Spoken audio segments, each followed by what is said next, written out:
All right, we are turn on the Amazon and we'll go from there. All right, the Amazon is live. All right, we're good to go. So here's a good deal. 159 bucks. That's all that costs. It's a Windows PC. It runs Windows and it's 159 bucks. You can't beat it. So what we're going to be doing today is testing this thing out. I've already done all the updates. So all the updates are done, at least the Windows updates. So we don't have a lot of stuff to install on it right away here. And yeah, that is what we're going to do. And KK Undy is definitely first. And Brian Scott is second. And Robert Branch is third. Yeah, so there was some, I know Chris Allegretta wanted to see this. Look how small this thing is. I got a little frog in my throat today. So this little Ace Magician PC, it's got an Intel N95. It can do 3 simultaneous 4K display outputs. It has 3 USBs and 2 Ethernet jacks, along with a Kensington lock and a headphone jack. These are Realtek though, so I don't know if these are good for pfSense or not.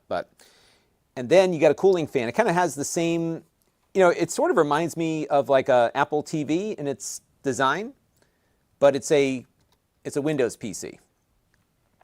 So it's pretty cool. So what I'm going to do here, I wanted to start running some benchmarks. I got to get out of here around 1:30 or so. So I got limited time, but enough time to get some stuff done. So we're going to run a couple of the 3D Mark tests on it. Maybe we'll install the wildlife test too. And so far, I've been playing around with it a little bit. It feels pretty good. It's a little more sluggish than the Ryzen one that we looked at the other day, but it feels faster than some of the older Intel-based machines we've looked at. So we'll put it through its paces here and see how it does.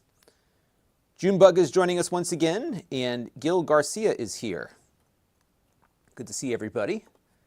Thank you for tuning in. Yeah, so we'll run some benchmarks. We'll see what this thing is capable of. See if we can overheat it, and we'll see how it goes. So why don't we start with the wildlife test?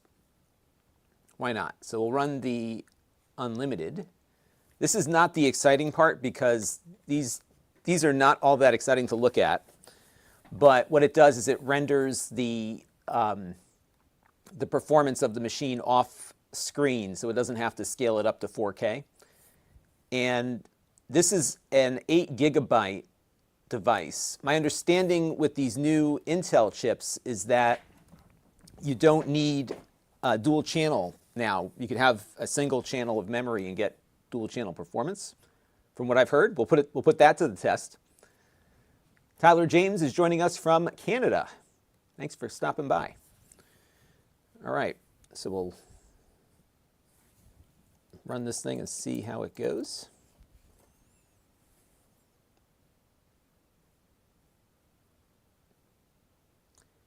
Yeah, there's a bunch of stuff that these things are good for. What I like about these little Intel machines is that because they've got, so this could actually work as a Plex server, for example. It's got all the Intel enhancements for streaming whatever. So game streaming, I think, is going to be fine on this. Most of the things that you would stream something for or with, I think this would do well. And you can't beat the size. Look how small it is. It's really tiny.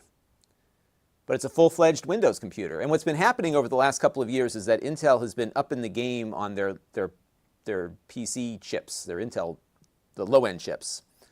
So this one has one of them in there. And we looked at another Ace Magician with an AMD Ryzen processor. And that one really surprised me with its overall quality, at least insofar as feature set was concerned. So on that one, we got 4 displays hooked up to it, which is crazy. And get this, there's a coupon. So if you go on the Amazon page for it, let me click through and see what it looks like here. If you go on the Amazon page for it, there is and you can find that link in the video description. when you get to the page, you'll see it's like $199, but then there's a coupon, and you want the N95 one. There's a coupon where you get another $50 off. So it's $149. Is that right? If my math is correct? Yeah, $149. $149. Prime shipping. You get it tomorrow. $149. I'm gonna hawk it here a little bit. $149 prime shipping, and you get it tomorrow. You got yourself a Windows PC. So we just ran the 3D Mark Wildlife benchmark test, and we got a score. This is the non-extreme one. So this is not going to best any of the Ryzen stuff that we've looked at. For example, it's kind of, a lower end kind of device here, but it's going to, kind of hold its own. So let's see what we got here. And actually, this will be a good talking point. If you go to Lon.TV/benchmarks, you will see the sheet that I'm working on right now. This is where I put in all my data. So Ace Magician Mini PC, N95, I was going to call it N95, Intel N95. And we got a score of 2,730. And the frame rate on this test came in at 16.35 FPS. So this is faster than some prior edition devices that we have looked at with these Intel low-end processors. What I want to do next, though, is run a slightly more demanding test. And this one is the 3D Mark Time Spy benchmark. And this one you can actually watch run as it goes. So we're going to go ahead and click run on this. And then we'll load up some other stuff upon request. And if you're watching on Amazon, you can ask questions and we'll see how this thing holds up. And we'll also take it apart in a minute, see what we can do to upgrade it. So I know a lot of people like to upgrade things. So we will look at that as well. And here it is. I was hoping you would get notified, Chris Allegretta. They did send it. So yeah, here it is. And it's on sale with a coupon right now for $150. It's almost like, why not, right? So the only thing, if you are a system pfSense person, it does have dual gigabit Ethernet on the back, but be advised that these are both MediaTek chips and not Intel chips for the Ethernet. And I think for pfSense that might be a deal breaker. D. Johnson is here. And yeah, so I will leave it to you, Chris, on the type of Ethernet chipset, because it is a MediaTek chipset on this one. So I don't know if that's good for pfSense or not. Yeah, and this is what's funny is that these chips used to be in the domain of like those netbooks, right? Remember those? But now what they've done is they've integrated, as KK Undy is pointing out here, they've integrated a lot of the features of the higher end chipsets into these little ones. They're still holding some stuff back, right? They don't want to cannibalize the higher end stuff. But every year these things get a little bit quicker and a little more useful. And so this is the latest iteration of those low-end Intel chips. And these are the same chips you'll find on network-attached storage devices and all that kind of stuff. But what's cool about these little guys and gals is you can open them up or load them up with Windows or Linux and have at it. They work quite well. And I miss Craig Dowler here. Hello there from the UK. Hope you're doing well over there.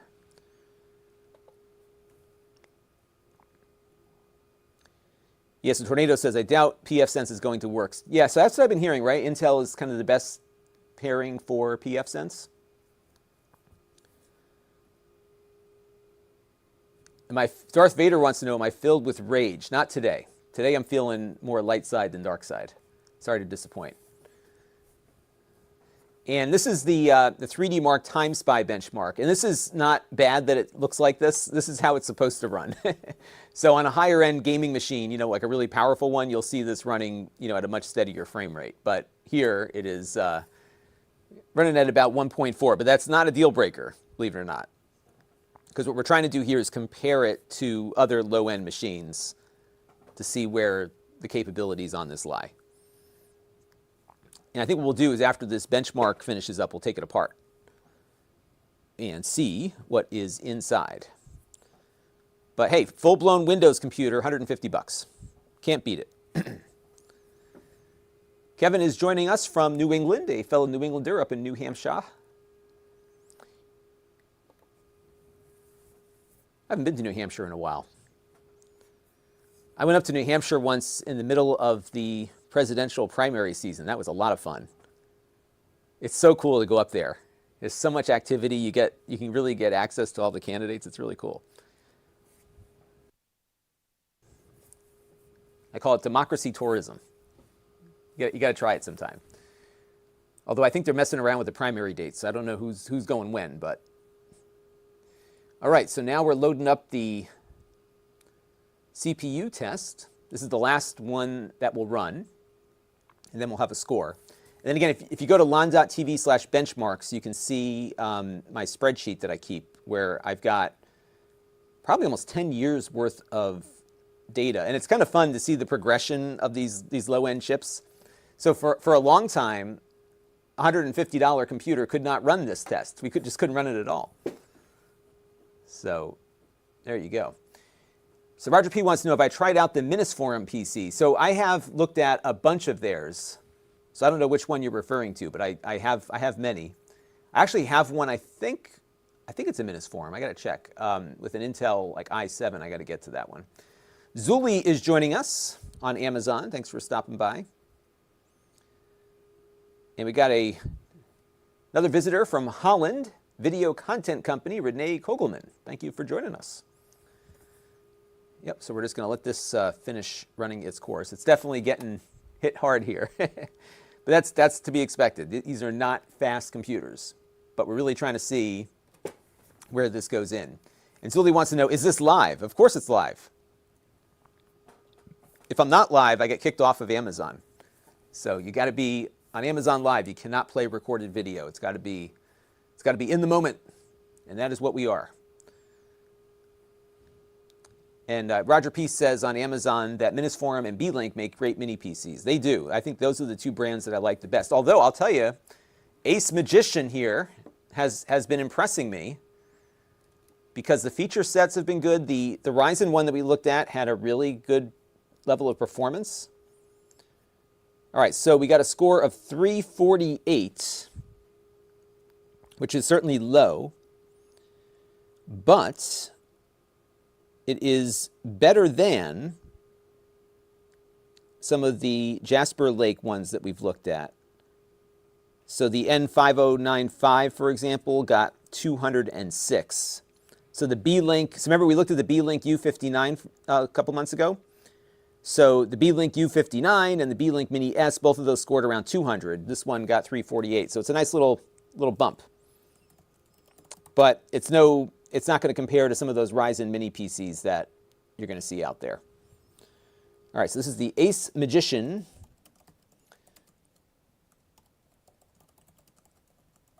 And we got 348. And Roger P. wants to know if I've seen one with the N100 chipset. Not yet. I was hoping to get one in at some point. So that'll be next. I really wanted to explore the N95 to see where the low end ends up. I will say the fan noise is so far pretty quiet on this thing. But of course, you're not going to rival a gaming PC. So on the last stream, we looked at an Ace Magician Ryzen computer, and that ran Red Dead Redemption 2. You're not running Red Dead Redemption 2 on this little guy. So this one is it's going to be a little more limited in its capabilities. But why don't we shut it off real quick and take it apart, see what's inside. So we're going to shut it down, and then we'll come back and load some stuff up on it. Oops, and see what we can get out of it. But I wanted to see what was inside, because we know it's got Intel inside, but what else is in there? I want to see what's upgradable and what's replaceable. So I'm going to take out my handy-dandy tool set here, And we're going to flip it over and take it apart. So let's see, they got tiny little screws here. So we'll need to find the right bit for the screws. I'm thinking that's all I need to do is just get those screws off here and be done with it. And I have a link to the current version of this tool set in the Amazon stream if you wanted to see that. I will put it up on the carousel. And so let's take it apart, see what we get out of this thing. Apparently the RAM is upgradable. So I might drop in, you can bring it up to 16 gigabytes, at least according to their system specifications page. It really does remind me of the Apple TV and how it cools itself. And there's no USB Type-C on this one, unfortunately. Now, how do we get it out of here? Do we shake it? I think I might need my spudger. Is my spudger in here? Of course it's not. I have to go get my spudger to see if we can. Oh, actually, I'm getting some movement here. There might be another screw somewhere too. Let's see. By the way, it also comes with Windows 11 Pro, and I checked the Windows activation thing, and it looks as though it's legit. At least it says it's fully activated. So that was good. I'm not sure how this thing pops out, if it does. I think we need to spudge our way into this. Let me go find a spudger real quick, and we'll take a look inside. Roger P says, Intel N series replaced the Celeron and Pentium chipsets. I'm kind of glad that if they are doing that, it's good, because things got very confusing for consumers, because you had Pentiums that were different levels of, significantly different levels of performance, right? And that can be confusing, I think, to consumers.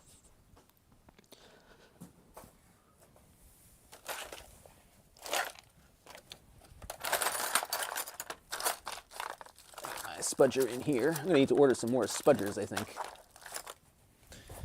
Ooh. All right, so let's get in there and see if we can pop the lid here. We did unscrew everything. So let's have a look inside. Yeah, Crab Donkey says a crowbar, maybe. Yeah, the sticks have gone by the wayside. I'm guessing it's probably because of cooling. That's probably the challenge, right?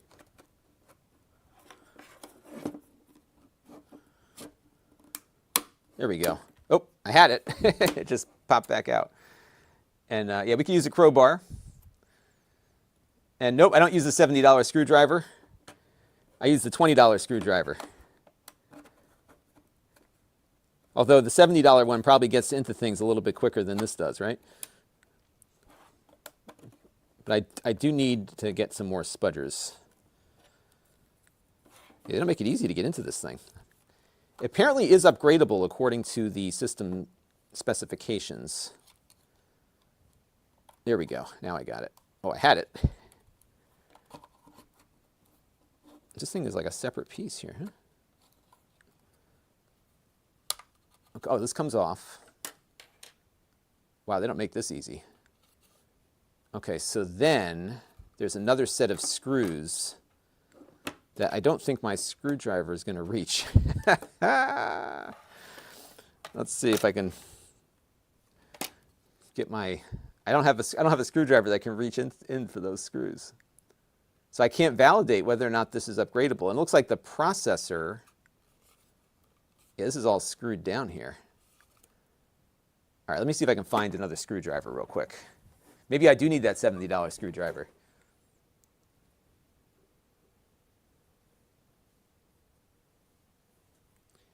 And let me say hello to some more folks here while we're trying to get into this thing. Mario is here from Brazil. Zach Weed is looking for a cheap PC for my vacation home to run Splashtop to manage all my internet-connected devices remotely. I've never heard of Splashtop before, but I think this could do that. I have, I kind of like having, these are more expensive, but like a Synology NAS. So I've got one at my mom's place now that I just kind of have on her network so that I can pop in and do stuff remotely. And as some of you know, I've been using Tailscale, which is amazing, a VPN product. I did a video on it the other day. So what's cool is you can buy these cheap PCs and just pop them wherever you want, and you can just log in wherever you want to go in the world. It's kind of cool. I don't think that's doing anything. All right, this screwdriver is too big. This might be very anticlimactic, everybody. If I can't find a compatible screwdriver. This might work. Let's see. Yeah, I got it now. Yep, we're good. Yeah, a few more screws than I was anticipating, but we will get in there.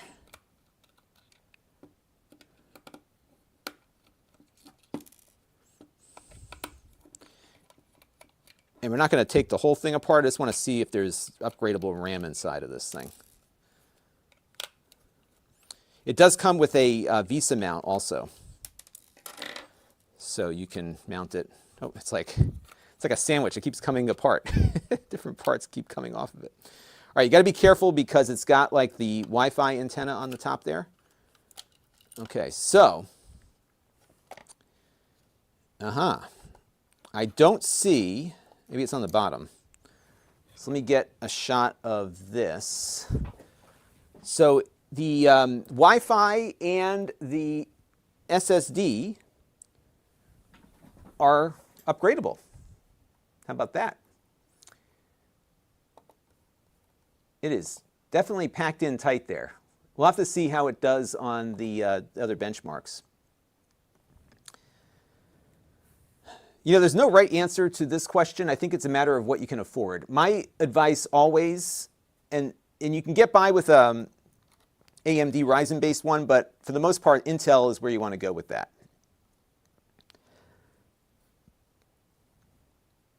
All right, this is the Ace Magician. Just going to do a little B-roll here. And this is only gigabit Ethernet, not 2.5. So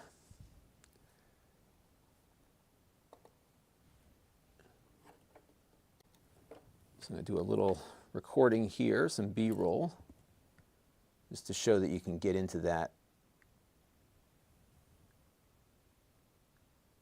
They've really got it packed in tight here.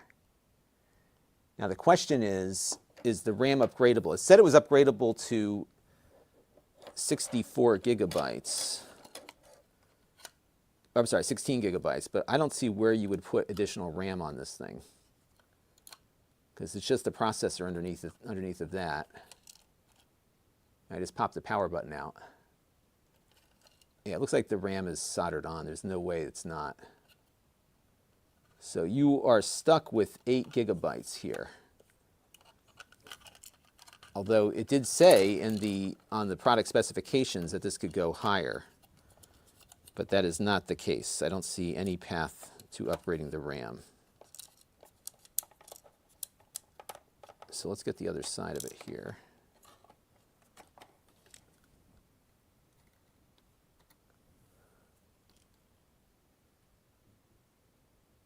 So that RAM's got to be soldered on. I don't see any spot where you could add more RAM to this.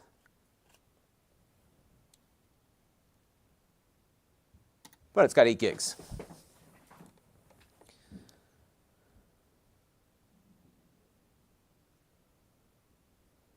And Spike is here. Thanks for joining us, Spike.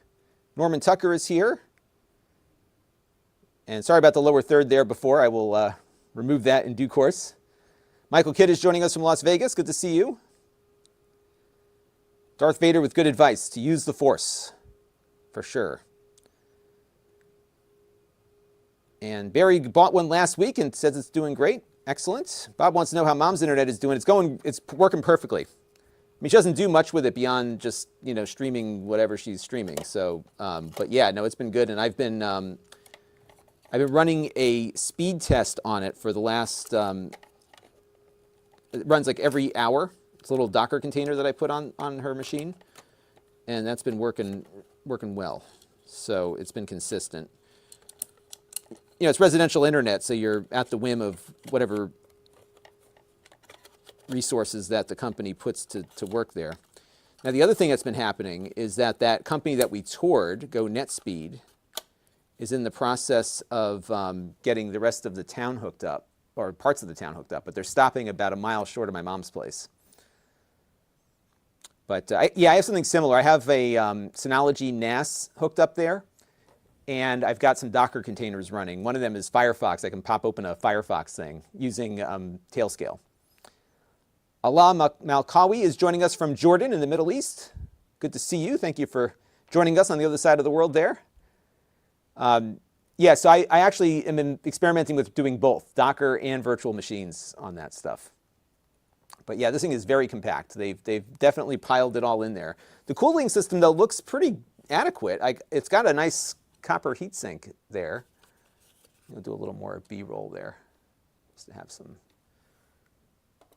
views of the heatsink. But yeah, you're not upgrading this thing. I mean, you could upgrade the SSD on it maybe, but. And these chips tend to be pretty efficient in how they work. So the Ace Magician. So their other one that we looked at that was running with the Ryzen processor felt to me a little more upgradable. Oh, I forgot to put the screws back in. I would have gotten all the way through and be like, oh, where'd the screws go? Oh, maybe not. Which way? Now I can't remember how those screws went in. Oh, we still have this piece, right? We've got to put this piece in, and then we put the screws in, and then we seal it up. There's components to this thing. So there you go. But yeah, I don't know where they think you're going to put another 8 gigs of RAM on this thing. It just doesn't appear to be upgradable, even though it says there it is. Oops, I forgot my other screwdriver here. Is there a size limit? Or the size of the, I think they've got terabytes now at that size, right? Mario wants to know, would this mini PC work headless? I'm pretty sure it will. I guess we could test that at some point.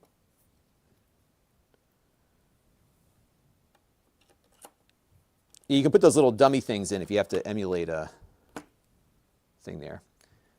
Yeah, and it looks like that RAM is soldered on. I was, because it said on the Amazon page, let me go take a look at it real quick. Okay, so it's the broken Chinese translation here. 8 gigabytes SSD support expansion.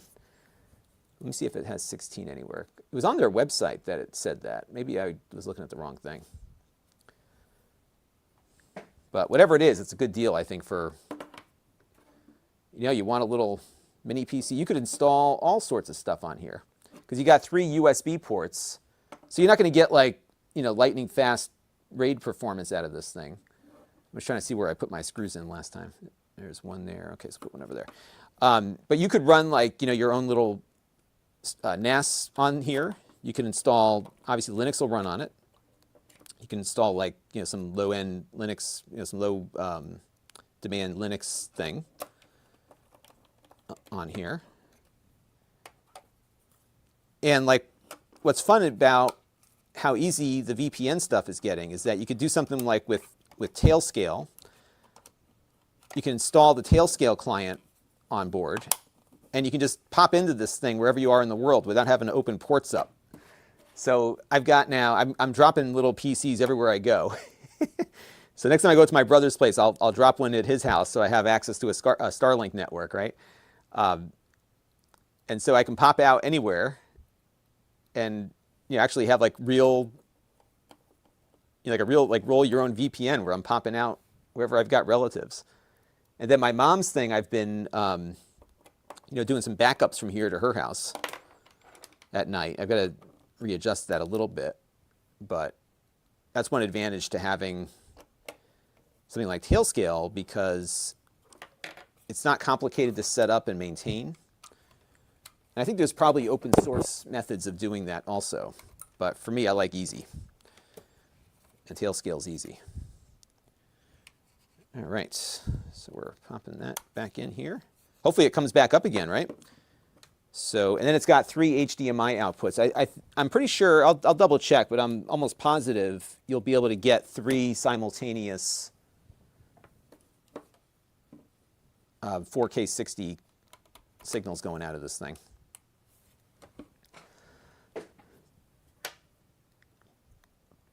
All right, still works. Should we look at the BIOS next? Do some Linux? Could do that. Let me put my tools away before I lose everything.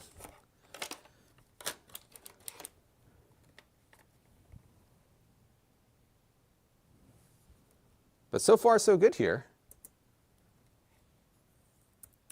And again, Windows 11 Pro. So you could, for example, you could install RDP, or you could run RDP on here, put Tailscale on, you can keep it behind the firewall, and you connect to its Tailscale IP and you're in. I scratched the case up a little bit. Actually, that was a sticker. Never mind. The case is plastic. It's not high-end materials here. But who really needs that, right?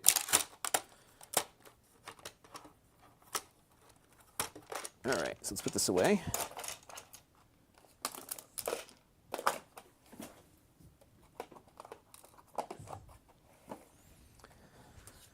Okay. We are in good shape. Got some new followers to thank on Amazon. We got Robert Davies and Joseph Sabajin. Okay, say hello to some more folks. Yeah, that's right, Michael. Get that soldering gun out. You can upgrade your Ace Magician too. And Barry's going to turn his into a small server. Yeah, it's perfect for that. It's perfect for that. You got a lot of RAM. Put in, like, what is it, Alpine Linux or whatever. It's super low impact. And we got some good suggestions on Plex servers here. But yeah, I'm pretty much game with anything that's running Intel at this point, just from a cost standpoint. Yeah, and that's the one thing. The other one we looked at did have USB-C.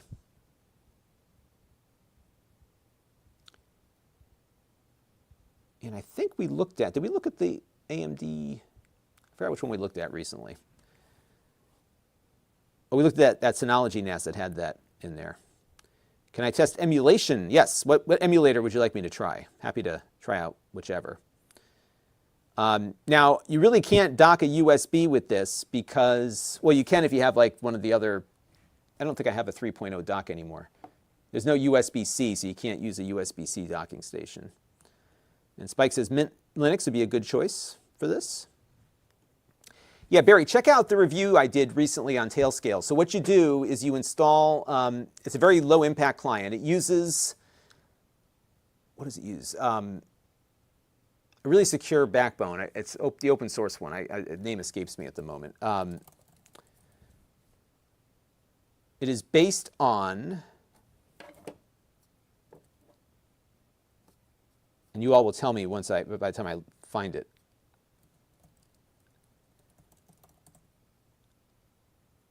But it's based on WireGuard. It's based on WireGuard. And you install the client, and then you install a client on any other machine you want to run it on. And what's nice about it is that you can, in addition to building your own network, so I have a network of machines that are all connected to each other, you can also share in and out. And why it's important to delineate in and out in that I can share my computer with you, which means that you can send things to me, but you can't take things from me, right? Like it's a one-way kind of connection. So case in point, and I talked about this in my video, I had, what prompted me to get into Tailscale was a friend of mine wanted me to help him stream something. He couldn't get down here to do a live stream. He runs a little news site. And he has vMix, which is a software that I use, so I showed him how to use it. He had vMix on his streaming computer up at his place about an hour north of here. So what I did is I had him install Tailscale. I installed it on my phone. He shared his computer with me, and then I could fire the video off from the location that I was at using SRT. SRT? I'm losing. I'm running. I'm all my acronyms are getting messed up in my head. I don't know if it's SRT. It's what is it? SRT. I sent him SRT video from my phone, and he didn't have to open up any ports on his router because Tailscale kind of, gets the connection going, and it worked perfectly. And Matt K's doing something similar with backing up. Yep. Yeah. In fact, I would say that, it's probably the best way to do it because I've never been comfortable opening my Synology out to the world. And so now you can open it up just to yourself, and everything stays behind the firewall. Barry says the BIOS here is simple. Yeah, I would agree with that. I'm sure it's pretty simple for sure. But yeah, seems to be working pretty good. Travis wants to know, yeah, this one they sent to me. They sent me this one and that Ryzen one earlier. But I would have bought it if they didn't send it. So I was curious. Chris Allegretta wanted me to check it out, so that's why we're looking at it. And I think it's pretty nice so far.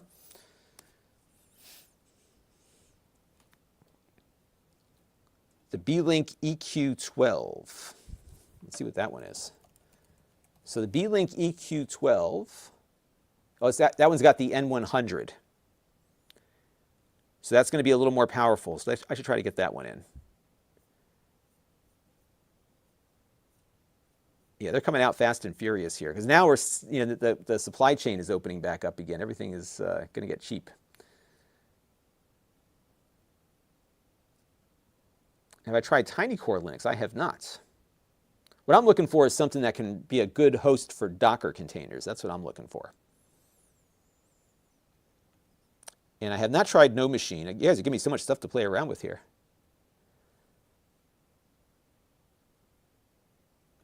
And yes, there's an Android client for Tailscale. So it works on iOS, on Android, Windows, Linux, Mac. Pretty much works with everything that I've got in the mix here. No.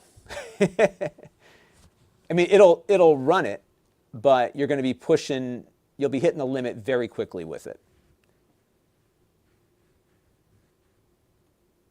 Yeah, we're seeing, so here's what's going to happen, and I can tell you this is exactly what's going on, is that these, the components, so these mini PCs spring up when there's a glut of components in the marketplace. And so that's why you're seeing a ton of Ryzen mini PCs out there right now, because the chips are cheap and available. So these Chinese companies buy them up and make little mini PCs out of them. They try to get them as cheap as they possibly can. So that's kind of what they do there. Have to run to a meeting. Well, thank you for stopping by, Matt. I got to run out to a meeting in a little bit myself. All right, so let's see what we can do with this thing. So we've determined that running running Red Dead Redemption 2 is not feasible on this device, but we might be able to get away with some other games.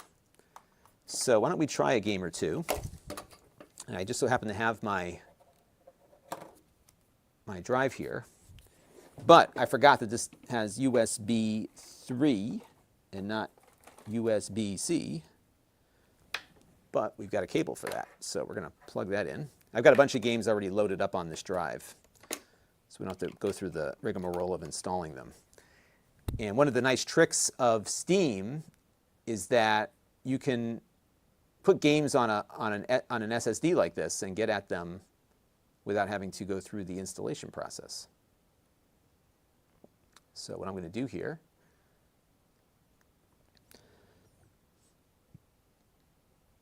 now we're running this at 4K 60.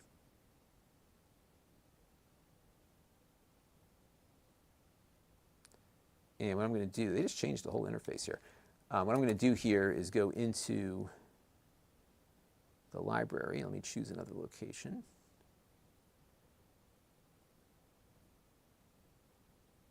And we're going to pick out the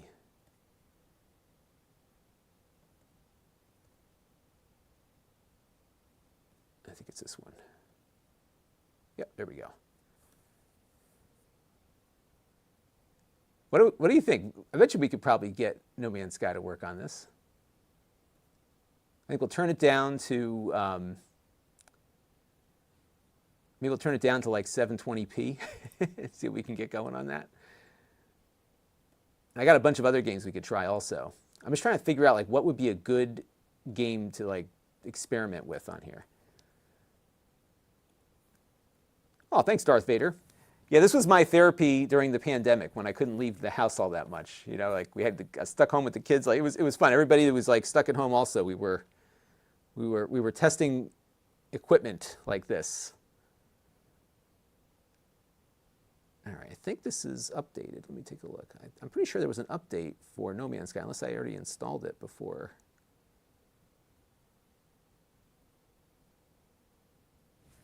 And what I'm going to do also is pair my controller up with it. So we'll get that going. This does have Bluetooth on board, so you can do that. By the way, it does not have Wi-Fi 6.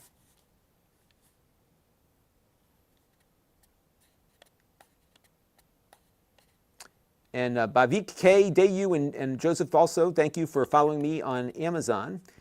USS Rover suggests a program called Ventoy. After setting up USB drive, copy OS ISO to that drive and boot from USB. I think I've seen that thing before. So you can dial up whatever ISO you want to boot, right? All right, so let's go into the Bluetooth settings. And we'll get my controller hooked up. But yeah, I think this thing will do well for that. And Relentless loves the live streams. That's why I do them, because you all like them. Half-Life 2, I think, will run very nicely on this, for sure. Now, what does the title on my thumbnail say? Did I put the wrong thumbnail on? Let me see what I have. Oh, yeah, I didn't put the right... Shoot. Sorry about that. Let me fix that real quick. I can't fix the Amazon one because I think that one's locked in, but I could probably fix the YouTube one. So this is testing the... I was rushing to get this stream started.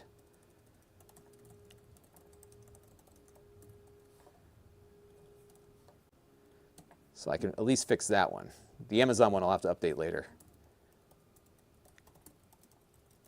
All right, so let's do a quick switcheroo on the thing.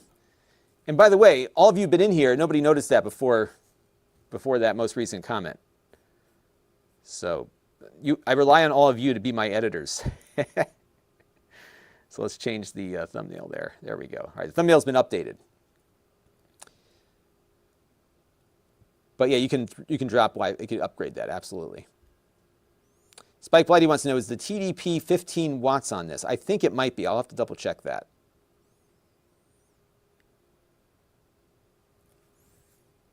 Yeah, and Minecraft should work well on here too, absolutely. And what I'll do is I'll connect my Game Pass account and get that in here. All right, so why isn't my Xbox controller getting picked up? Let me hit the pair button here again. The Bluetooth is working at least, so we know that's going. And USS Rover is 100% running Linux. Yeah, I think this will do. Yeah, we'll boot some Linux up. I got an Ubuntu, and I have Ubuntu running on this SSD that we can pop open in a minute. So we'll check that out. And just waiting for my game controller to get picked up here. Bluetooth is activated as far as I can tell. Yep, it's on the taskbar there. But it's not communicating with my game controller here.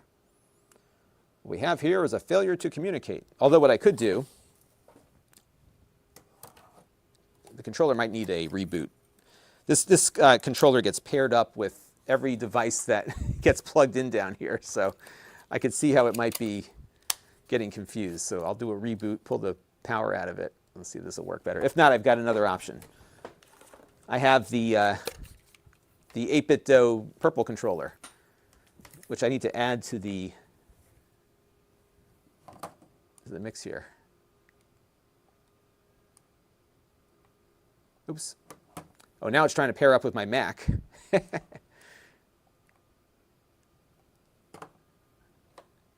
controller works. I wonder if there's a problem with the Bluetooth. There it goes. Now it's coming up. All right. Input. There we go. Your device is good to go. And so am I.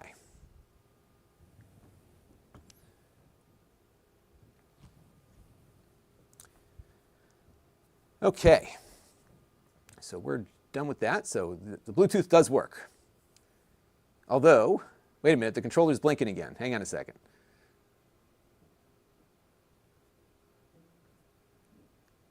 It didn't add it.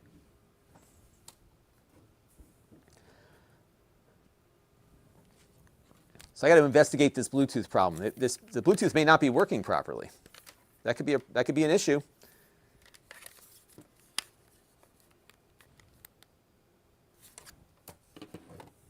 Let's see.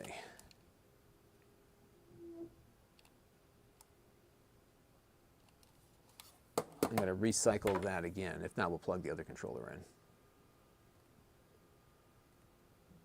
Yeah, so 8BitDo, I'll put these on the product listing on Amazon. 8BitDo has these great little controllers. They're wired for 20 bucks. It's called the Ultimate C, I think.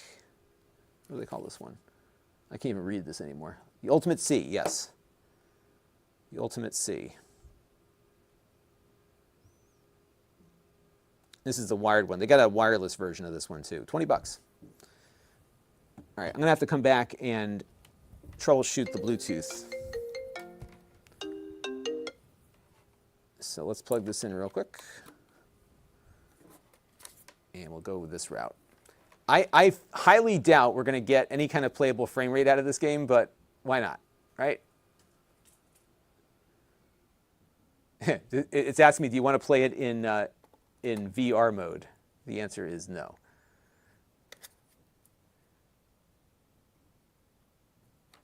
And I'm going to go through the motions here.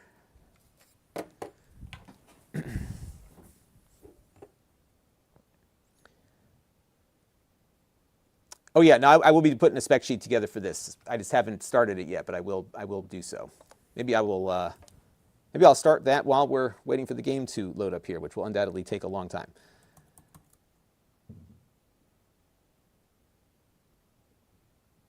So this is the Ace Magician.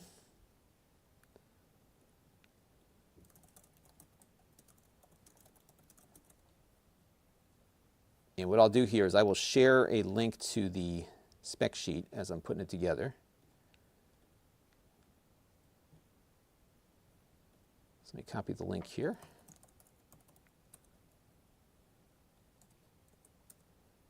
And I'll drop this into the chat.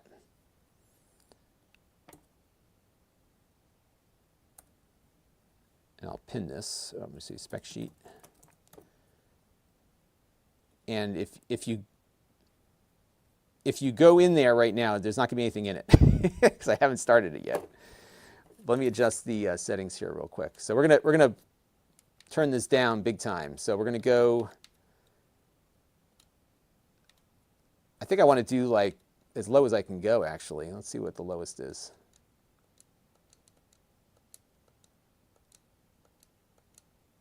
Let me start it at 720p and see where that gets us.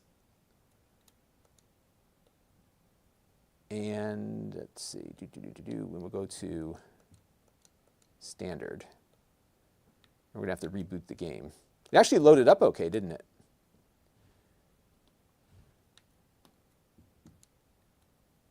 And we do have to reload the game here. So we're going to quit the desktop and then reload it. And hopefully my vMix doesn't crash while I keep doing these. Oh, there's the update that I was thinking was going to come down. So we'll do the update real quick. And in case you're wondering, this has got gigabit Ethernet on board. And that's how we're currently connected. But it looks like it's struggling. I don't know what this thing is plugged into.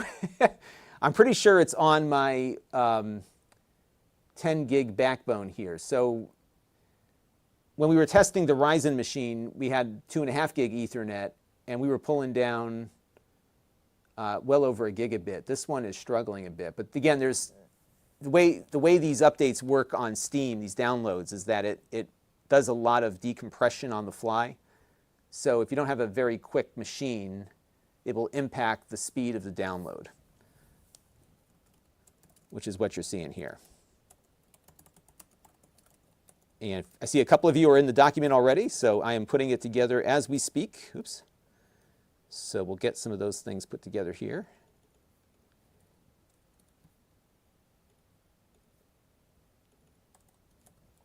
And what I will do is start with some of the basics here. Yeah, this company kind of came out of nowhere, and they tend to come and go. So, we may see a bunch of stuff from them, and then that'll be it. I've seen it many times over the years, but the high quality ones, are few and far between. And it seems like there's a little more effort being put into these things, so that's something. Yeah, so on the website, it says max 16 gigabytes, although maybe there's going to be a 16 gigabyte configuration. So that could be what they're talking about. All right, so this is an Intel N95. Oops, 8 gigabytes RAM, soldered, 256 gigabyte NVMe.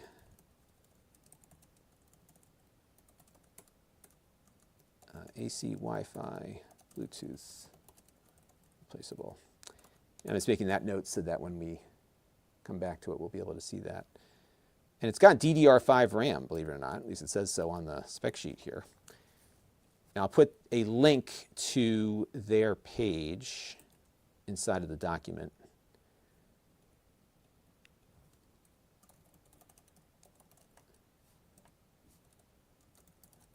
And I'll put the Amazon link in here too.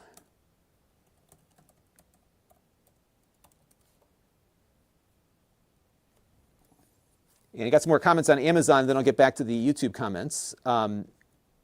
We have USS Rover, who's talking about some different Linux distributions that he's using. Nick92 says, for $25 more, you can get the B-Link SCR5 with the 5500U.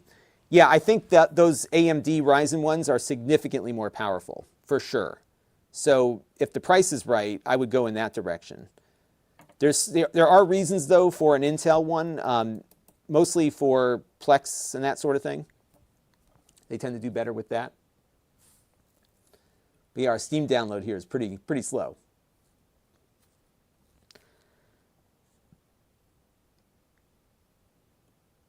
And it is a 15-watt TDP.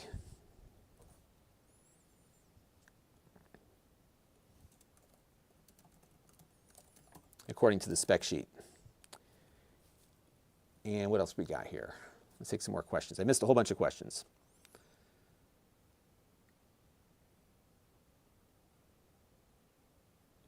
So MSRP, $150 right now on Amazon. There's a coupon for $50. So $199, but now $149 with coupon. And you can see that in the Amazon link. And Serbi Aurora, thank you for the follow.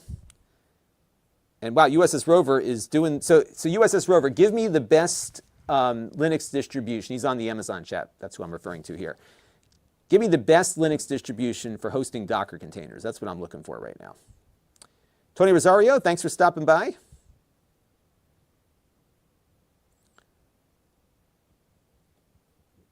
Yeah, B-Link has been good. Like, there's a few that survive, right? And the question, I guess, is how big is the market? And this is also probably true. A lot of them, they're all working out of the same factory, and they're just changing the brand names on it. But those, a lot of times, you can tell because the cases look the same. This one looks a bit different. Like their last two that we looked at were more unique. Yeah, the i7s are always good. I have one upstairs that I haven't gotten to yet, which I hope to get to soon. Spike Blighty, you're welcome. I thought you were here. You've been here. Why would I choose a mini PC or a handheld? Which would I choose? Well, if you're me, you choose both. I think everything has its purpose. What I like about mini PCs, again, because I've been sprinkling these mini PCs all over my family, so I have places I can pop out all over the world. I like mini PCs for that reason. What I also like about mini PCs is that they're cheap. So you can buy like 4 or 5 of these for what a Steam Deck will cost, right? And you get Windows. So you've got everything you can do on Windows. You're not necessarily very quickly, but you've got it. Blake G is joining us in the Amazon chat. I'm not sure I said hello to you or not. And USS Rover uses... All right, we're back. Okay. Sorry about that. It's a YouTube bug that they refuse to fix. And D Brown is here. Good to see you again. The noise level on this one is not bad at all. I'm surprised. We'll see how it does when we load the game up here, which is going to kill it. But so far it has not been all that noisy, although oftentimes a quiet fan on a very compact device means that you're going to have performance issues. We'll see, though. We'll see. All right, so now we are at 720p.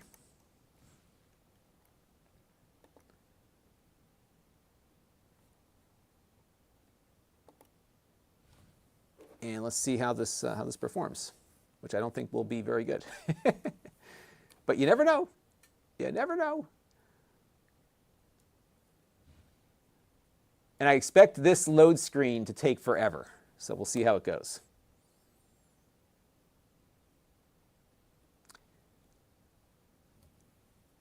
Yeah, so you could definitely do that. And for game streaming, if you're doing a streaming service, this would work out great for that. This one in particular, I think, will do very well with game streaming. And No Man's Sky may be a bridge too far for this thing.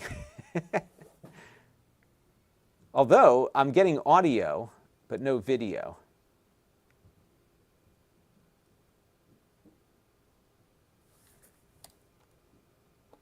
Hey, let me put the audio up here for a second and see what we're getting out of this thing.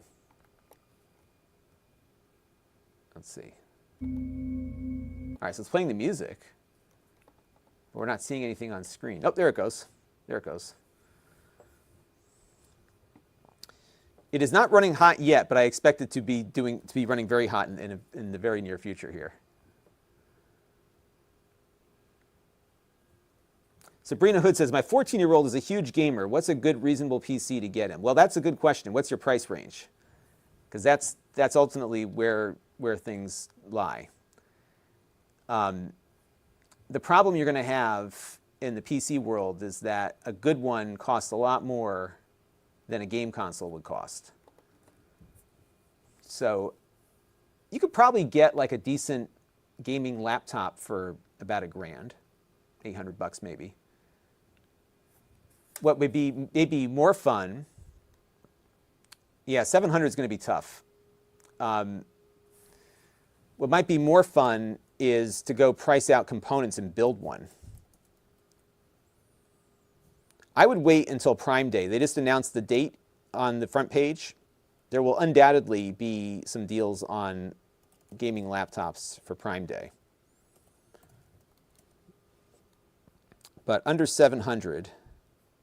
All right, here's one that might be passable. See, it's older, though. I think I reviewed a version of this a while back.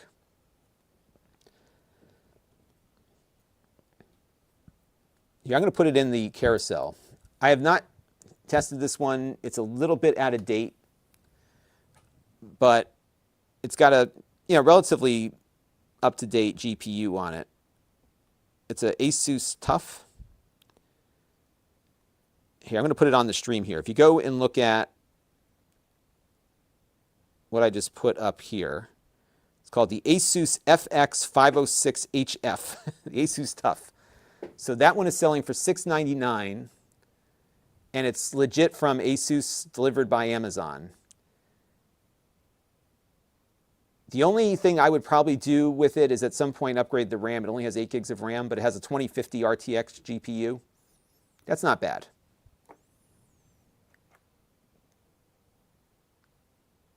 But I like to build them. And what's fun about building them is that you can... Blake says, are you sure it's legit? talking about the Asus one? I'm looking at it right here. Yeah, if you look on the side, $699, shipped and sold by Amazon.com. So it's not a third-party deal. But you probably want to put more RAM on it. All right, here is No Man's Sky 7. Hey, it's actually running, but not well. Here, I'll pull it up on the big screen here for you all. So this is 720p lowest settings. And so as you can see here, it's trying, but it ain't doing very good here. Let's pull up the, I think I can pull up the game thing here. Well, let me do that. No. Yeah, pull up the frame counter. I'm just going to try to get the frames per second up on this. So if I go to settings. Wow, they changed everything in Steam just recently, didn't they?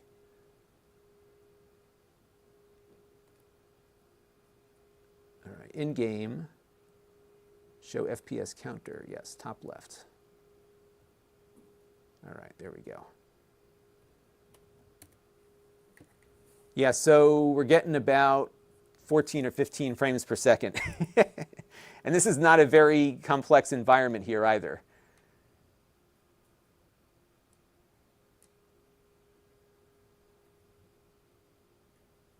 So we probably have to turn it down to get anything decent out of this one. To be expected, though. To be expected. So let's add that to our document here. What is this game? This is No Man's Sky.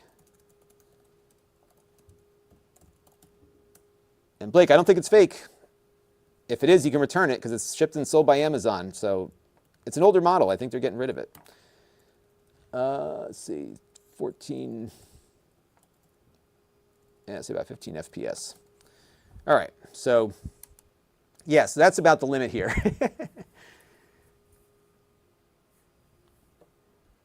Can we see a magic trick? Make it disappear? Yeah, watch. It's gone. And wait, it's back. Hope you're doing well, Trent. I gotta email you. You got some nice new radio toys. And Chris says, yeah, Asus does make some good stuff. I actually, I have just yesterday shot the review of that 14-inch one. I like it quite a bit. Ricky Gomez, thank you for the follow.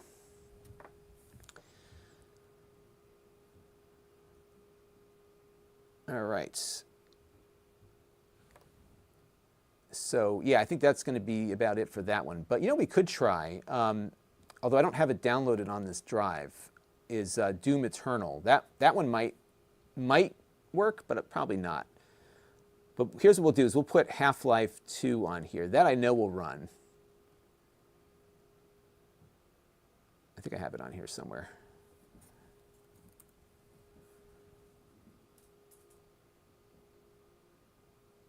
So we'll put that on real quick. And what I'm doing here is loading it on my external drive, so it will go on there. Can it run Crysis? Probably not. Probably not.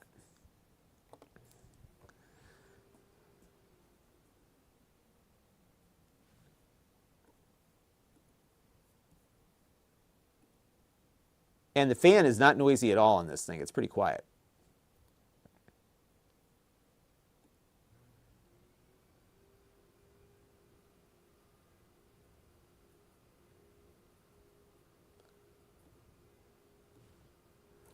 All right, how's that for an install? It's lickety-split. So this game will run just fine on here.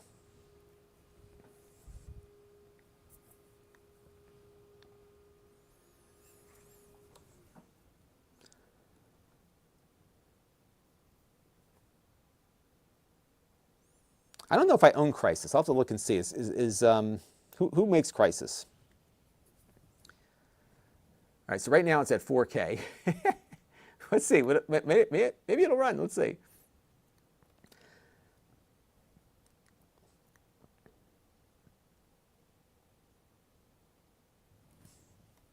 Let's see if we can get it to run at 4K. What do you say? Actually, it's running pretty good, although though it may not run as nicely when we get out to the street level here. Let's see. How do I get out of here? I'm running around in the dark. I got another save game here. I can't believe this game is almost 20 years old, which is insane. All right, here we go. Let's see how this is. It's actually running pretty decently. Yeah, it runs it at 30 frames per second at 4K. Let's see if I can get to the outdoors here and see how that might... Oh, here we are back in the dungeon again. Oh, you know, I must have come through here already. Let me go back to the main menu. I just want to get a better... we have this one spot that we always... Oh, I just quit the game. How did I do that?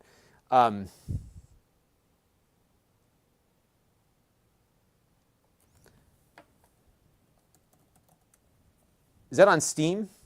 Crisis? Oh, it's an EA game.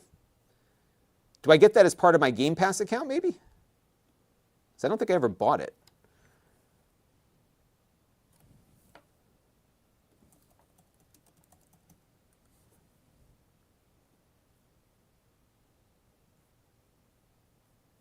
I'll have to check and see. Okay, let's go back to here, though, and see if we can get this. I just want to get a good...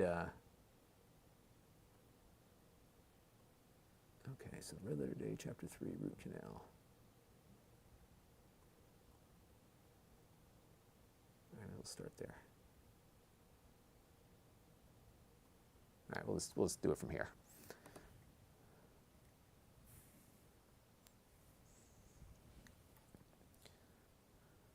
All right, I'm just going to go this way. And what I want to do is get out to the spot where I usually take my footage from. Let's see with these guys here. I'm playing on a, oops, oh. It's been a while since I played this game. All right.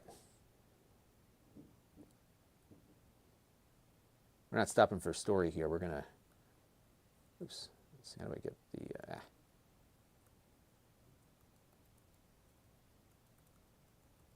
3 is the crowbar. Okay, there we go. This game was a big deal for its physics engine. And I'm also playing with a track point. It doesn't help matters here. He's got a bigger gun. All right. But you know what, though? It's actually playable. And we're playing at 4K, and it's running at 30 frames per second. This is the spot I wanted. Okay, so let's get into position here. All right, so now let me start recording.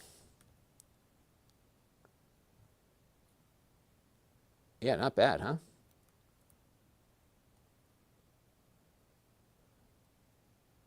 Now, granted, the game is almost 20 years old at this point. Ooh, I just fell right into that barrel, didn't I? But it's looking great.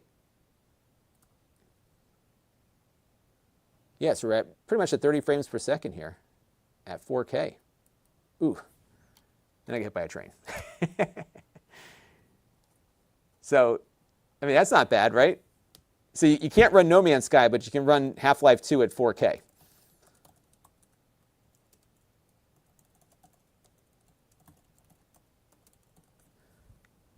So that's pretty wild. All right, so why don't we do, let's do Dolphin real quick.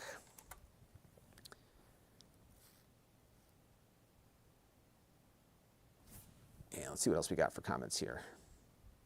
Yeah, I think this will probably do okay with emulation. So the Dolphin emulator is the one I like to test just because it's kind of, you know, it's more complex, right?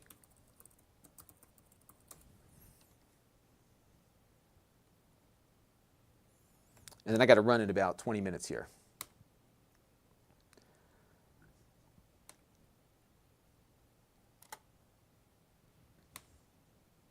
Oh, it's 7-zip. I got to go download 7-zip now. Hang on, let's do that real quick.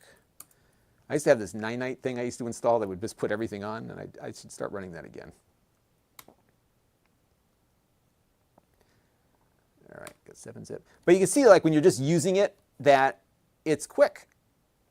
It's quicker than some of these other lower-end Intel machines have been. And what's What I didn't tell you is that the whole time we've been running the display here at 4K 60. So it's snappy at 4K 60. So it's going to be snappier even at 1080p. F is for flashlight. Next time I'll do that. But yeah, it's not bad. I mean, this is, 20-year-old game, but it still runs that 20-year-old game pretty good. Oh, that's right. Is it the Nintendo Direct today or tomorrow?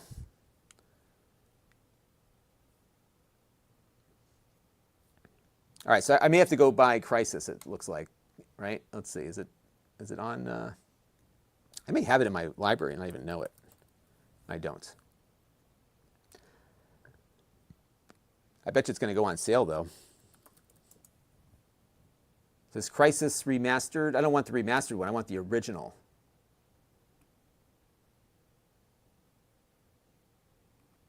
There's Far Cry, which is not the same thing. So did they like delist the original Crysis and now you can only buy the remastered one? I mean, what about us that just want the original? Can't get that. Huh. All right. Well, whatever. We're going to extract this.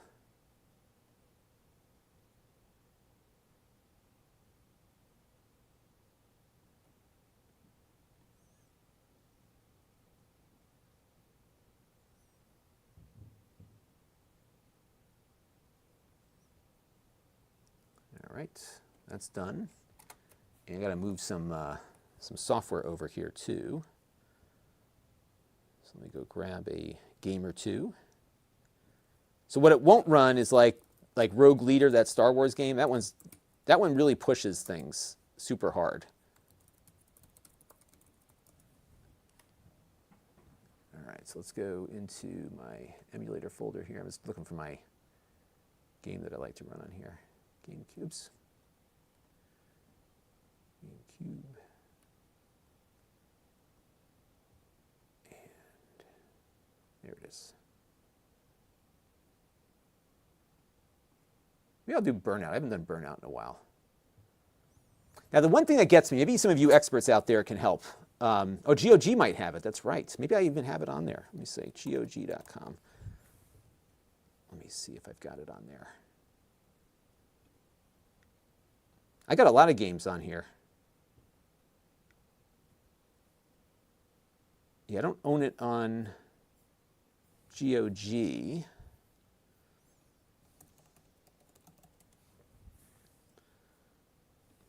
But let's see if they have the game itself. Oh, they do have it. They have Crysis. Let me research here.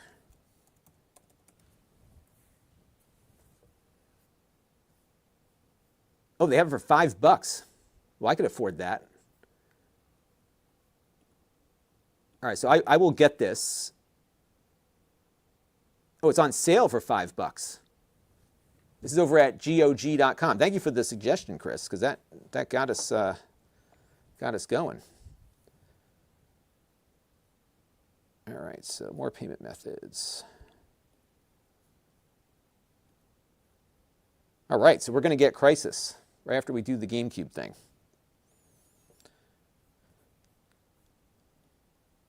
And then I got to go because I got to get moving here. I got to be out the door at 2 o'clock. So we may not get the Crysis here, but I may I may have it in time for the review when that comes. Can it run Crysis? The answer will be provided. But I guess there's a remaster now, so after I play the original, I'll probably want the remaster too, right? Okay, so we're going to get that going. And all right, so Crysis is in my GOG library now, thanks to Chris Allegretta. Perfect. So that is there. Okay, so that deal is done. I'm going to move Burnout over here. And then we got to map controls on Dolphin. There's no way to load up a template of Dolphin controls, is there? Because I have to do this every time, and it gets very tedious. Yeah, believe it or not, the family is kind of away this week. They're not far, but they're at my dad's place by the beach. But I have to go to a meeting I'm going to be in a meeting from like 3 until 7 or 8. So I will be tied up for a little bit. I'm on the, here in Connecticut, I'm a member of the Board of Education State Association, and we have our big meeting tonight for the end of the year. So I'm going to be there for a little bit. All right, a little more productive than playing games, I guess, but this is my work, right? So that's kind of productive in of itself. All right, so let's go over to the downloads here, and we'll load up the Dolphin emulator. We'll play a little Burnout real quick, and if we have time, I'll see if I can squeeze in Crisis before I have to go. All right, so now we need to map controls. And we'll select my, I'm guessing it's this one. All right. So this is what drives me crazy, is that I have to do this every time. Oops. A, B, X, Y.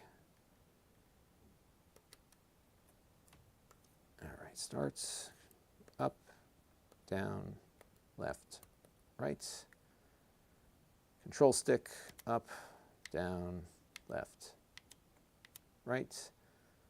C stick, up, down, left, right, left analog, right analog. All right, we're good to go. Okay. I mean, it doesn't take long, but it's still a pain in the, in the tuchus. Okay, so my grandparents used to say, "You're a pain in the tuchus." All right, so now I just like to configure my FPS stuff. I leave everything defaulted to start with just to make sure it all works. Yeah, show FPS and VPS and percent speed. Okay. All right, so now we're going to open up on the desktop Burnout 2. Let's go full screen here. So this is rendering the game at its native resolution. Thank you, Michael. Appreciate you tuning in. I wouldn't have this work to do if you guys and gals didn't tune in. Yep, got to keep the education going here in the state. It's good. It's a good group. Good diversity of opinions. People get along. And so this is the association for the state. So basically, the members, there's boards of educations that are members of the association. So I'm on my local board. I'm actually on 2 local boards. I'm a glutton for punishment. And then the association does things on their behalf at the state level. And so I am the treasurer. The good news is I don't touch the money, but I'm the treasurer. All right, so if you look in the upper right-hand corner, you can see, actually it works pretty good. So we're running the game at 4K here. I'm going to start recording some B-roll. But this is not rendering at 4K. This is rendering at, basically 480p, I'm assuming. So a little bit of a glitch there, as you saw. And sometimes with Dolphin, like the first time you run a game, there's a little bit of shader rendering that goes on. But it's keeping up. Now, not every Dolphin game is going to run this good. So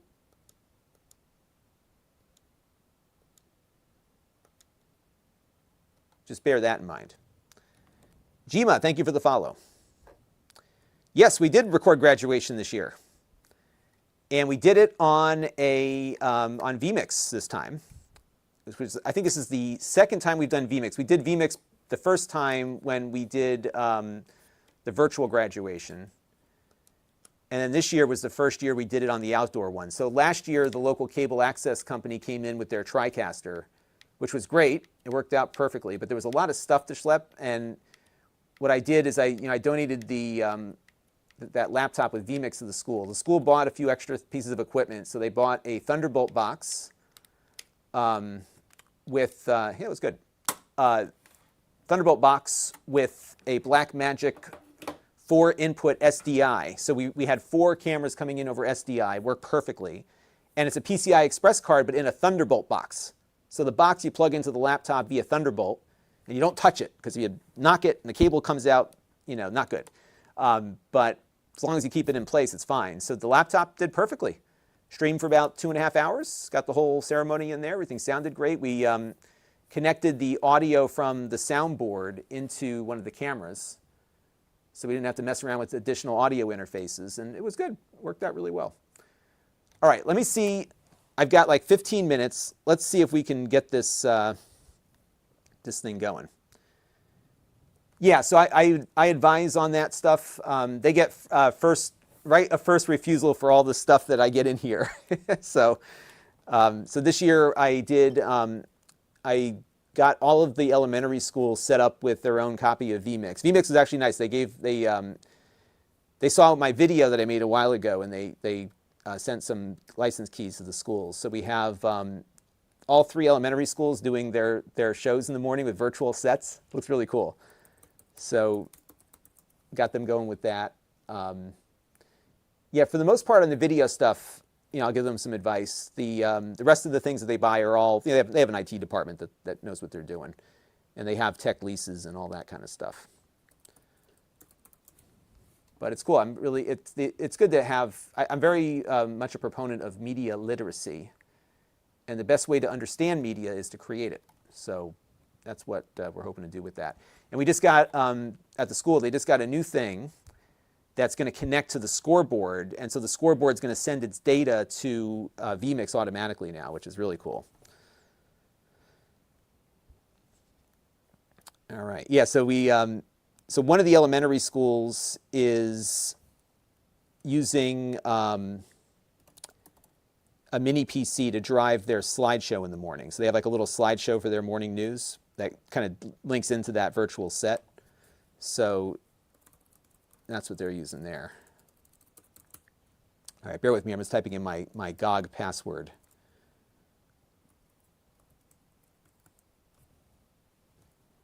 And like everything, my passwords are a mile long. Okay. All right, so thanks to Chris Allegretto, we've got Crisis. So let's go to my games. See, then I just see Wing Commander. I'm like, well, I could play Wing Commander right now. Crisis. I think I can just download it, right? Like, how does it work on GOG? Because they have like the option to use their thing. Yeah, it's like 3 is, screw it, we'll just do GOG Galaxy. Keep it simple. Well, then I got to type my password in again. Screw it, I'm going to download the backup installer.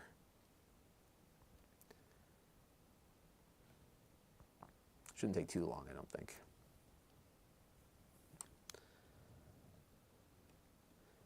Yes, that you can do. They're all starting to come along on that, which is good.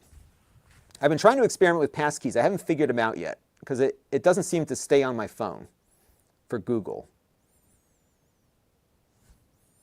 Yeah, so the scoreboard thing's kind of neat. There's a couple different ways to use it. The way I think they're going to use it is it outputs graphics with an alpha key. I think it does it over NDI. So when they get it in, I'm going to no doubt head over there and check it out. But they have a football scoreboard, and they also have a scoreboard in the basketball court there, and they're both compatible. Oh, seriously? Crisis is in Game Pass, so I just bought it for nothing. I was looking around on there. I was like, I can't find it. Let's see, list of Game Pass games. Well, it was only $5, so now I've got it forever. And I can install it on something else, I guess, if I want to. Well, it's probably easier now to get it on my Steam Deck, right? So browse all games. Let's see, Crisis. I probably should just check that first. Oh, okay, so it's on there, but it looks like it's just... Oh, wait, no, that's the console one. Let's see. Here's the PC. Oh, yeah. Oh, well. Well, now I've got it in my GOG library. But thank you. Now I know I should have looked there first.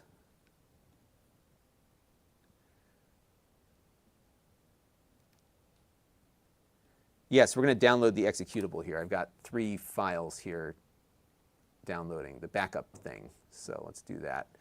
And we're really racing the clock here because I got to get out the door. Oh, geez, I got to really move here. Okay, so let's see how fast this thing can install itself. And we'll get moving. So setup crisis. And let's see what we get on here. The good news is this will cover all of my B-roll if I can get this done real quick.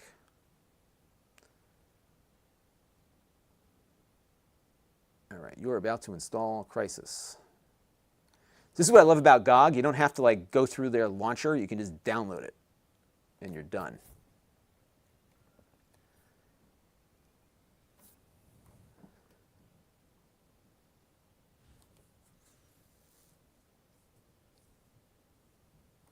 Yeah, we're still here. Right, it's through the EA Play thing, right? And that's part of Game Pass, at least for now, right? Until they decide to take it off, so.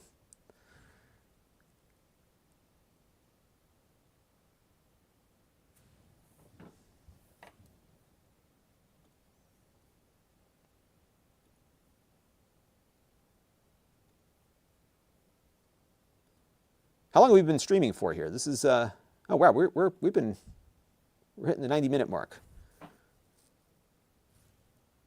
All right, so we're going to let this install. I'm going to play it real quick, and then I got to go. So it's going to be a real quick one here, everybody.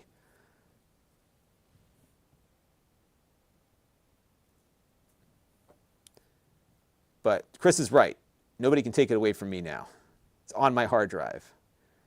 Yeah, I've got a bunch of stuff on my GOG. Here, while this is loading, I will show you if I'm still logged in. I don't know if I'm still logged in or not. Ooh, Comanche. Remember that game? I loved Comanche. The mid-90s for PC gaming were amazing because the PC was so much more powerful than the consoles. It was not even close. Like, it wasn't even that you could not get the game on the console. Like, it just didn't exist there. And the games were just just totally different. So here's my GOG library. This is all that I have. And all these games could probably run on here. And I've had it on my list of things to do to play some of these Star Trek games, which I haven't gotten to, of course. I got Strike Commander, Syndicate. Remember Syndicate? Another great PC game. That was a college favorite of mine. Wing Commander Prophecy. All the Wing Commanders I've got on here. And these games are like, you know, you get them on sale for next to nothing, like we just got with...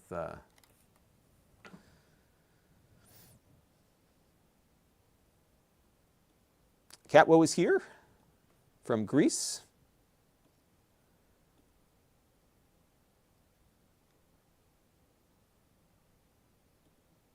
Oh boy, here we go. Yep, there's more stuff out there. Yeah, it wasn't until like the 3DO and the PlayStation came along that you could actually get some of those PC games ported over. So Wing Commander 3, for example, that was on the 3DO and the PlayStation, and I think on the Saturn maybe. It wasn't until those systems came out. You know, they had Wing Commander on the SNES, but it wasn't comparative really. What was the other one? I'm trying to think what else was. There's so many out there. And the 3DO got Super Wing Commander, which was on the Mac also, which was like a remake. So they remade Wing Commander, Super Wing Commander in the mid-90s. I think the original Wing Commander came out in 91, and then 94-ish. You had Super Wing Commander. But yeah, this thing actually works. It is, we were playing Half-Life at 4K with 30 frames per second on it. But you can forget about any of the AAA titles. And you probably could do, maybe I'll throw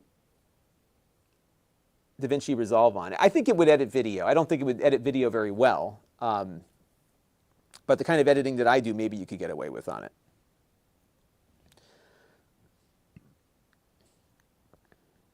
All right, we're almost installed here. And you better hurry up because I gotta get out the door in a little bit here. Oh shoot, and I gotta do one other thing. All right. We're gonna get this done really quick, everybody. Okay, launch.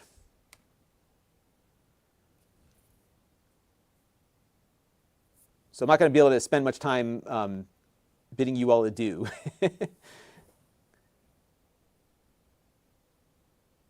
How many CDs was Wing Commander? Well, the original Wing Commander was on floppy disks. And so they had the game, and then they had some expansions. The Wing Commander 2 had a speech pack, and so that one had even more stuff. I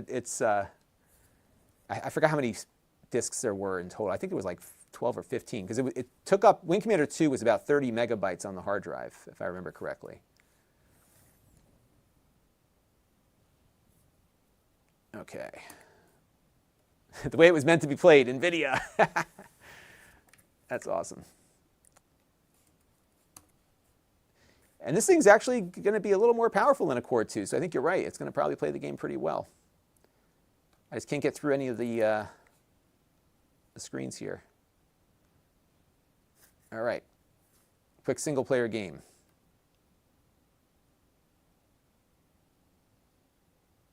I'm just going to do normal. Can I skip the cutscenes here? It doesn't look like it.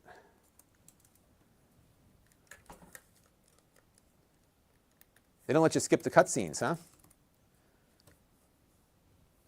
It's not hot. It is not hot.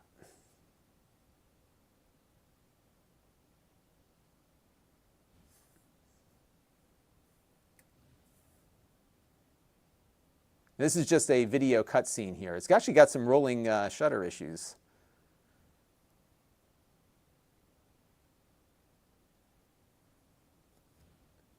All right, Chris, thank you for stopping by, and I'm glad you not only gave me the suggestion for the box, but also the game. So, yeah, good stuff. All right, let's wait for this thing to load up here, if I can get past the things here. And give me 1 second. I got to go run upstairs for just a second, so sit tight, and I'll be right back once that cutscene's over.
Okay.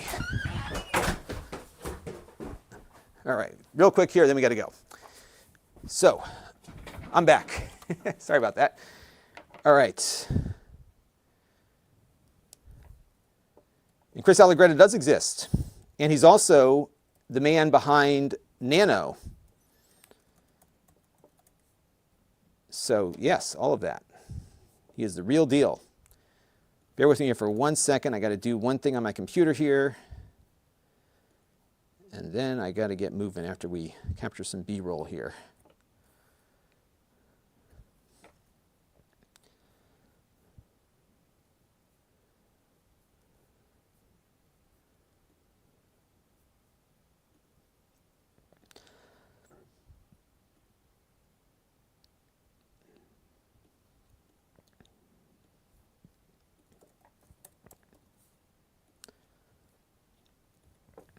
Okay. Where's the game? We got a black screen. Well, maybe there's something going on here. I can just barely see it. All right, let's see. Resume game. This must be the some speech going on that I can't hear. Okay, it's coming into the daylight here. There we go. Can't skip any of this. So the fan noise isn't bad. The heat isn't so bad on this either. So it does seem to have some efficient cooling. What we'll do, though, is we'll run that, that 3D Mark stress test on it and see how it does. All right.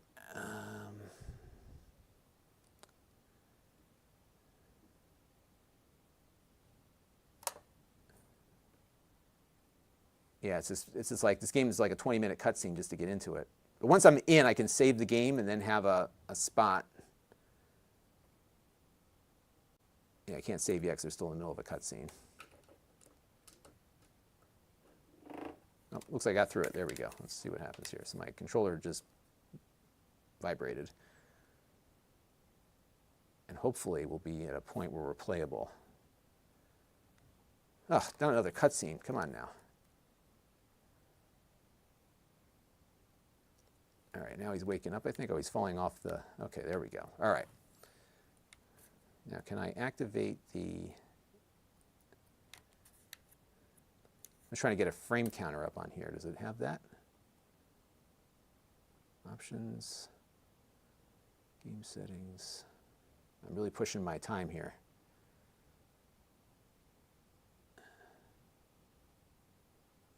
It's funny, these older games, like the graphics settings are just not where you think they are. System settings, graphics. All right, it's running at 1024 by 768. I'm going to put it to 720p. Full screen, VSync off, advanced. I don't think there's a frame rate counter on here. I'll have to add one later. All right, so we're going to have to...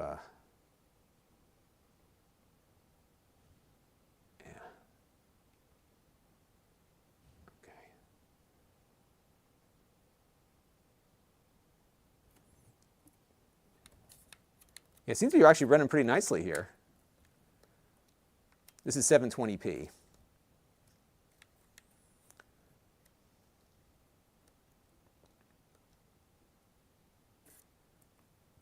How do you get the window? Here we go. Here we go. The Windows game bar is up. Okay, so now I can go over to...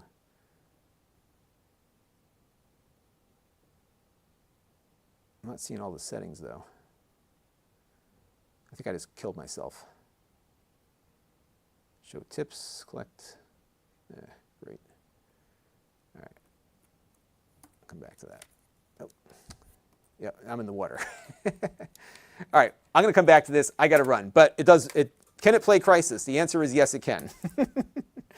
And we will. I will do this in the review, and I'll make a note to do that. So we will have Crysis in the review. All right. Yes. We will all be back. Would I consider video games? I would consider video games as part of media literacy. Absolutely. Hey, if you can earn a living doing it, I think it's good to be literate, right? And we have GameCube. All right.